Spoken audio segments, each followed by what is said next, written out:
somos todos feitos de remendos. Para entender essa frase, é bom a gente entender o que é remendos. Remendos é um pedaço de pano com o qual se conserta a parte de uma roupa, ocultando um rasgo ou um buraco. É aquilo que corrige ou retifica algo. Se formos colocar isso em prática, nós vamos entender que os buracos nas nossas vidas serão as dificuldades, as danificações ou até mesmo que as transformações que passamos durante esse ciclo, que serão tampados por remenda, pelas quais serão as lutas, a perseverança ou até mesmo a serenidade de respeitar a cultura do próximo, deixando-nos pessoas melhores e mais capacitadas, como um jarro de barro na mão do oleiro, onde ele molda até ficar perfeito. Seremos assim nós. Contextualizando com o nosso tema, a diversidade constrói a história, nós vamos entender que nós somos um povo formado por remendos. Nós somos um povo formado por várias etnias, por várias nações, por várias culturas, que construiu uma história e se tornou apenas um só povo.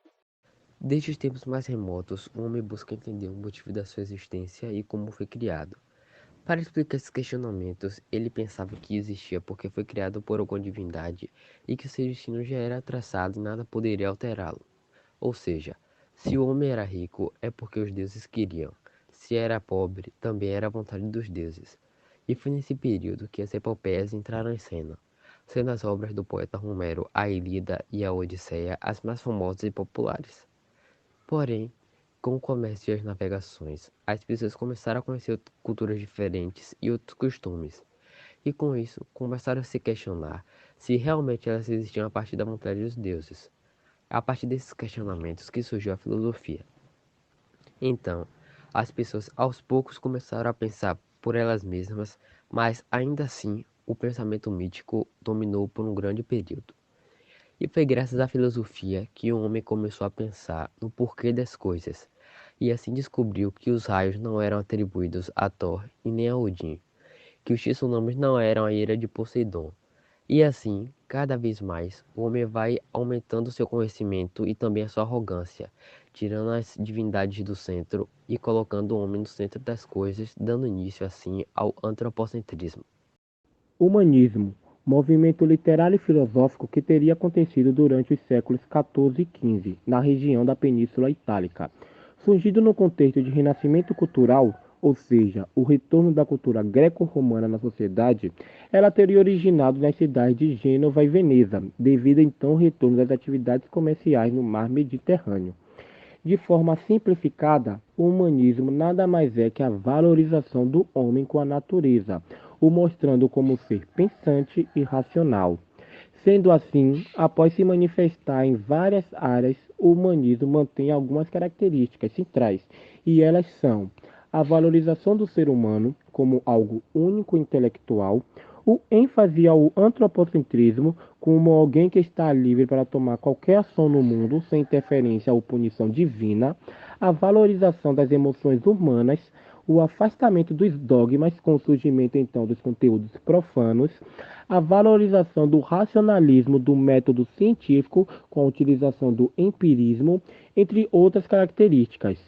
Uma das obras que melhor representa esse contexto é a obra de Leonardo da Vinci, denominada O Homem Vitruviano, ou Homem de Vitrúvio, de 1490. Uma obra que representa claramente o ideal clássico da beleza, o equilíbrio, a harmonia das formas e a perfeição das proporções.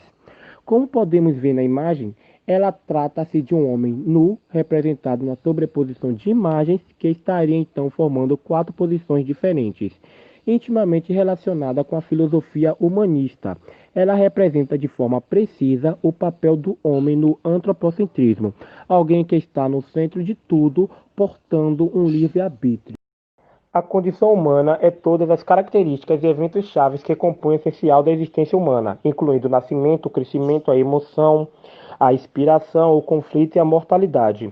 Esse é um tópico muito amplo que tem sido e continua sendo ponderado e analisado de várias perspectivas, incluindo a religião, a filosofia, a história, a arte, a literatura, a antropologia, a psicologia e a biologia.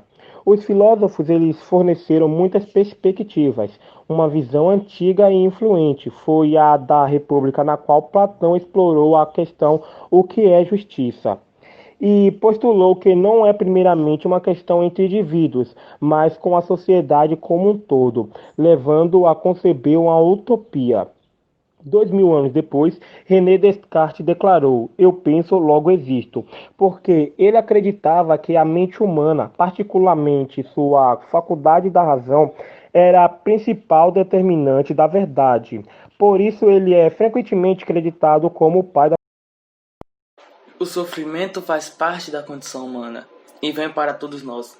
A chave é a forma como reagimos a ele, ou se afastando de Deus em raiva e amargura, ou se aproximando dele em confiança. Billy Graham. Nós podemos entender através dessa frase que nós estamos sujeitos a essa condição humana que é o sofrimento, que há as aflições. Mas nós podemos ter dois caminhos a seguir, ou se afastando de Deus em raiva e amargura, que não seria uma boa solução, ou se aproximando dele em confiança, com fé e com a certeza que essa dificuldade passará.